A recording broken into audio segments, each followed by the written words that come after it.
The field of patristics has had a renaissance in the past century, both in Orthodox and non-Orthodox scholarship. Some non-Orthodox scholars maintain that the term patristics, which originally referred to the textual, historical, and theological study of the Church Fathers, is somewhat narrow and needs to be replaced with wider descriptors, such as early Christian studies. But others still find the term useful. As a mark of the term's enduring value, consider the fact that there are two major professional organizations which continue to include patristics in their name, and that is the International Association of Patristic Studies and the North American Patristic Society. The term patristics has proven to be fairly resistant to revisionist takeovers because it captures a sense that even today, the ancient Christian sources have important things to say about God, Christ, salvation, and the world's relationship to its creator. Overall, the revival of patristics in the 20th century had much to do with the potential of the discipline to revitalize theological thinking. Now, in Orthodox scholarship, this revitalization program commonly goes under the name of a return to the Church Fathers, or the Neo-Patristic synthesis, charted by George Florovsky and his numerous followers.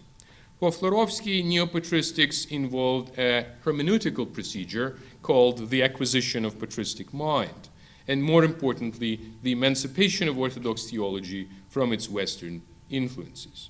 The program was developed in the interwar period in the circumstances when global Orthodoxy and its theological institutions were in a state of a profound crisis. The return to the Church Fathers had a great appeal because of its ability to function as a catalyst of Orthodox identity, especially when conjoined to the condemnation of the Western captivity of Orthodox theology. In the second half of the 20th century, neo-patristic theology grew from strength to strength and became the dominant paradigm of Orthodox theology, inspiring a whole generation of Orthodox scholars, both converts and cradle Orthodox, to study the Church Fathers. Over the last 25 years, Orthodox scholars have considerably refined and expanded this paradigm, as well as have begun to explore some alternatives. The refinement had to do, for example, with the methodological sophistication that was brought to the patristic sources by using a variety of critical methods, including historical contextualization. This, in turn, led to a growing realization that consensus patrum, or the patristic consensus, rarely amounts to the unanimity of early Christian authors, and is often a matter of concrete conciliar decisions that, as far as their historical circumstances were concerned, have been highly contentious. The expansion of the dominant neo-patristic paradigm had to do, for example, with an increased awareness that Greek and Latin Christian writers of late antiquity do not exhaust the richness of patristic thought, and that the works of other languages, in other languages including Syriac, Coptic, Georgian, Armenian, and Arabic, were also worthy of investigation. The alternatives were offered by those who insisted that dogmatic theology could not be reduced to the exegesis of patristic texts, no matter how valuable such an exercise might be, that there are burning contemporary questions for which the patristic sources may at best provide some guidelines, but no obvious answers. There is a tendency within this camp to historicize patristic theological claims, especially if those claims clash with the prevailing contemporary views.